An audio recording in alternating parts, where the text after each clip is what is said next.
রংপুর যাইয়া দেখি রঙেরই মেলা, সেই রঙের মেলায় মিলাইছে রংপুর রাইটার্স রঙের মেলা। এই এই অভিনন্দন, অভিনন্দন রংপুর রাইটার্স। ভাই তোমাদেরকে প্রথম ম্যাচ হারার পরে আমরা যে ধোয়াটা দইছি অনলাইন আইয়া, তা ভাই বলার বাইরে। ভাই তোমাদের কাছে আন্তরিকভাবে দুঃখিত যে তোমাদের ধোয়ার কারণে। কিন্তু নেবো তোমরা একটা কামব্যাক করে ফেলছো।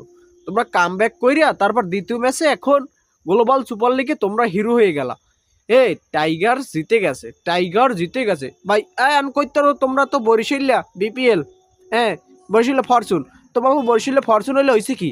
তো তারা তো রংপুর রাইটার্স বাংলাদেশের হয়ে খেলতে গেছে নাকি তারা অন্য কোনো বিষয় নিয়ে খেলতে গেছে?